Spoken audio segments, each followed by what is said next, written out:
So this Muslim apparently tried to debunk the Bible, so we're gonna check this out to see what this is about. Contradictions in the Bible. My first contradiction. In John, it says that no one can see God. In Exodus, it tells us that Moses spoke to God face to face. To be face to face, you have to see. Contradiction number 1. So this does seem like a contradiction at face value, but let's actually think about the context behind this. When they say in Exodus that Moses saw God face to face, this is just an idiom for intimacy. This is not referencing Moses actually using his eyes to see God. Also, in John 1:18, this is talking about basically perceiving the full essence of the divine nature of God. So there's not really any logical contradiction here, because seeing here is just hit with two different distinct semantic meanings, or semantic meanings, my mistake. And social epistemology and testimony can be used here to explain this next argument. Contradiction number 1. Secondly, the death of Judas. In Matthew, it tells us he hung himself from the guilt of betraying God. In Acts, it tells us he fell from a great height and his body bursting open. What really happened? Because he's trying to say that in Matthew, Judas hung himself and he died. And then in Acts, he apparently fell and burst open. What is a social epistemology? Social epistemology is basically just talks about how knowledge is gained through testimony. So testimony is not really false, simply because two witnesses just talk about different stages of an event. Let me give you an analogy. Two people witness a car crash. One says the car hit the wall, the other says the engine exploded. A simple analysis would suggest that the car hitting the wall and then it exploding would be the probable explanation between the both data points. So let's explain how this correlates back to his argument. If the Bible, right, in Matthew says that Judas hung himself, which would be the initial event, and then the secondary event was the body falling and it exploding, that would simply just mean both accounts are true. They just are basically different explanations, or not different explanations, they're just more detailed explanations, and they're explaining how he died. Contradiction number 2. Now, onto my third contradiction. Does God tempt? In James, it tells us that God never tempts anyone. But in Genesis, it tells us that Abraham was tempted by God. Does he tempt or does he not tempt? Contradiction. And then the next argument comes from James 1:13, where he says God tempts no one. Yet in Genesis 22:1, it says God tempted Abraham. So what does this actually mean?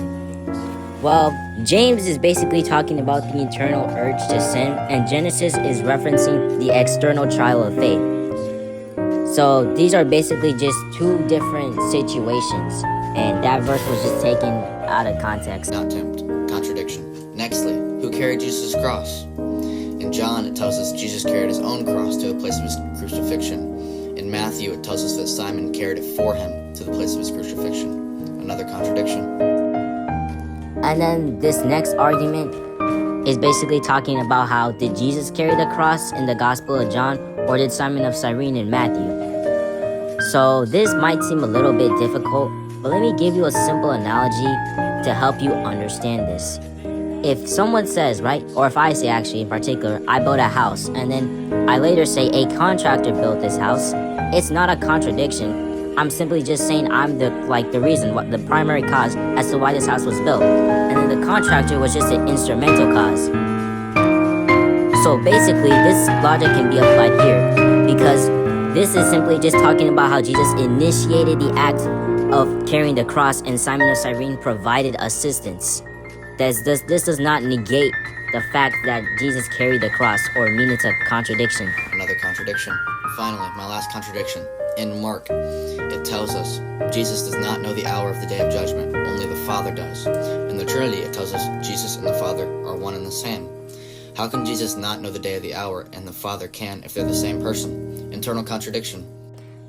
And then this next argument, anyone who's a Christian should be familiar with this. This is like a Muslim apologist's favorite argument. They claim that, and they love to use Mark 13:32 to say Jesus is not God since he doesn't know the hour.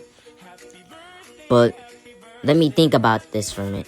So when you really take time to think about it, this verse is simply just referencing the human nature of Jesus. As in Philippians, it actually tells us that Jesus limited himself, right? And even in Timothy 3:16, it even tells us that God took on flesh. So in Jesus' human nature, he just limited his divine omniscience. in metaphysics, right, a single person can possess two natures without a logical contradiction, just like how a computer can run two different operating systems, Windows and Linux, while simultaneously containing the same hardware. So, in short words, when you really want to debunk Christianity, you have to do your research, because you cannot just get arguments from Facebook and Reddit, because that's where I see these arguments from. And I don't think this guy really did his research on the Bible at all. Alright, have a good day. God bless.